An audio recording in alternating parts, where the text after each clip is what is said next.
particular project was two grain stores and cisterns, two cisterns as well, underground cisterns. And so I wrote the proposal, and Alberta Wild Rose generously approved it, and our share of the money was from the West Loch Rotary Club. So this is a Rotary Club project as well. So this is a happy place. I'm just so pleased. These people say that this has changed their lives. It's changed the way they eat. It's given them money. It's given them a purpose, and I see it's changed attitudes towards women for sure. Inside there's a man helping his wife go get grain for the day, which is really a very unheard of thing, that he should help her do this. So this modest building is really a very big deal, and it's made big changes in the lives of the people in this area, and I'm so very proud to have been able to be part of this.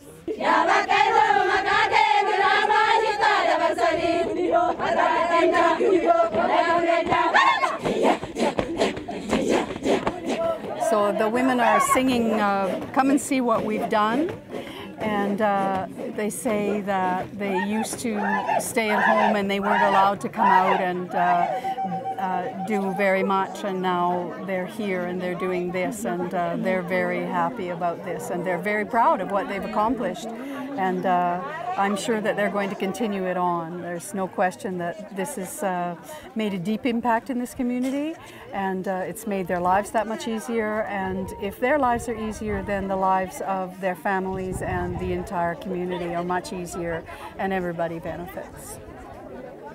These women in the cooperatives were formerly just housewives, just staying at home with no contact with the outside, only with their villagers. They owned no property at all. But when we started them, this was the first cooperative group was established in '98. And they owned a shop right here in ABT, and it was 25 women, and they were very proud. It was unheard of for a Karayu woman to own something and to be able to run a business.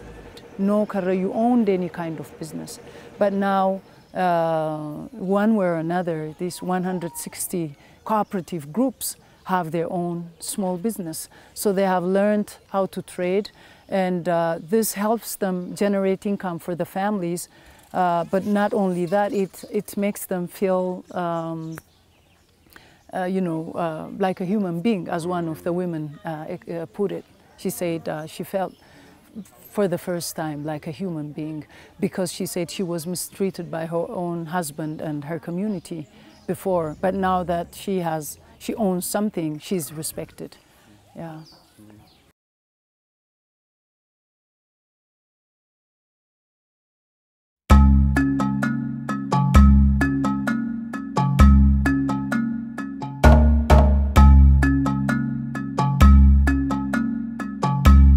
This is a place called Tututi. We were here a couple years ago, and it was really a tremendously desperate situation. The people had no water, and they were suffering, and really their only salvation was the vagaries of a diesel engine, and that was the only thing that was separating them from life and death.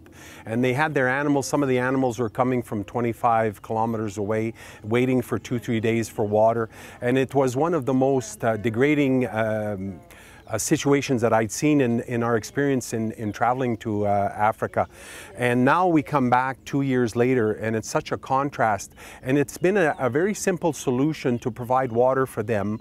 And the situation is here. If we take a look at this holding pond, there's an amount of water now that will be retained that is capable of servicing the needs of the people for a year. And the simple solution was that they excavated here through emergency funds that we had provided. They excavated enough dirt and made the pond deep enough so then again, there's enough capacity there to serve the people over the course of a year till the next rainy season comes. And so we are very pleased to see a situation like this, that it was a very difficult problem, but there was a very simple solution, and we're very pleased to be a part of it. The Gdina Tumza Foundation that we partner with were the ones that engineered this and made it happen. But the relief on the faces of the people is great.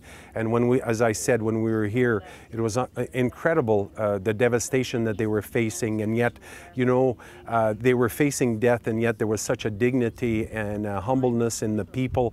The animals were even in order and not getting disturbed. And so now we have a very bright story to tell the people in Canada.